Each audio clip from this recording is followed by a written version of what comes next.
Hello mga besh, ito yung Christmas Day. Late na pero gusto ko lang i-share ko ano mga naghanap. Christmas Day. Thanks, Max. Merry Christmas. Merry Christmas.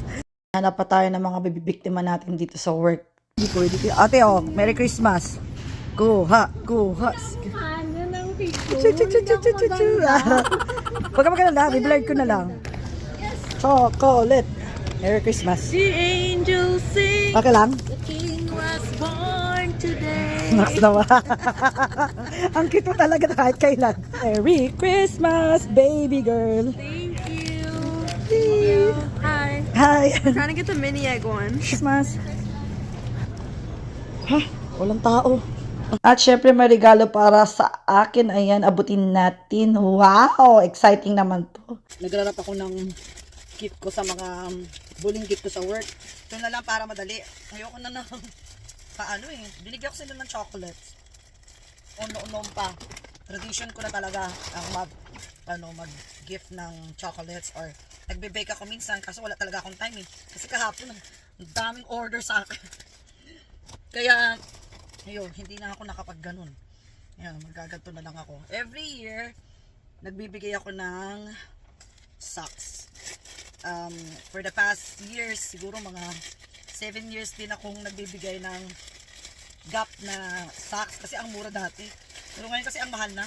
Ito, bulk mong bibilin, naka-sale. Tapos, ikaw pa maggaganyan, mag-hiwa-hiwala eh. Pero okay lang. Wala rin ang paper bag, 25 cents. Ito, magkano to? 15 pieces, $1. O, di dati-rati. Alam mo kung magpamigay ako ng gift na ganito, puro bibili ko ng mga, kasi ayoko nang may nare-neglect, buong store, niligaluhan ko talaga. Kilala ako ng store namin na ganun eh. Niligaluhan ko lahat ng medyas, ganyan.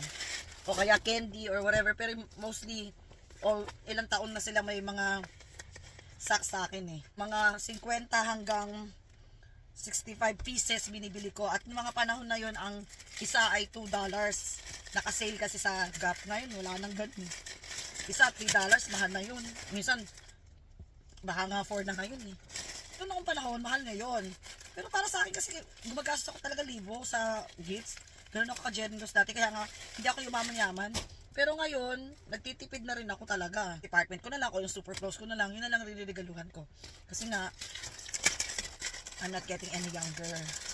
Tapos sa vlog ko, kung sino yung nanonood, yun lang yung bibigyan ko. Siyempre, yung ibang mga kaibigan ko naman, tinatapat ako yung energy. Kung giver ka, di magbibigay din ako sa'yo. Pag wala, dead man na lang din.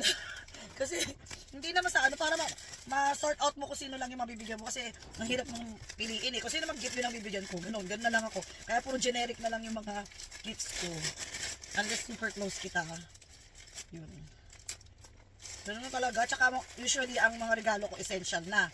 Isang malaking paket na toilet paper, isang malaking paket ng tablecloth, ganun. Mga ganun na yung mga paper cloth.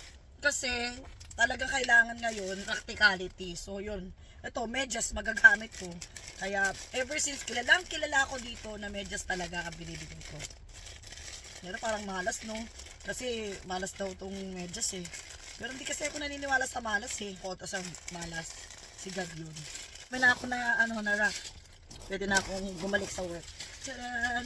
Gift giving. Take some. Yes! Salamat po. Oy! Merry Christmas, baby! Ang babait ng mga bata.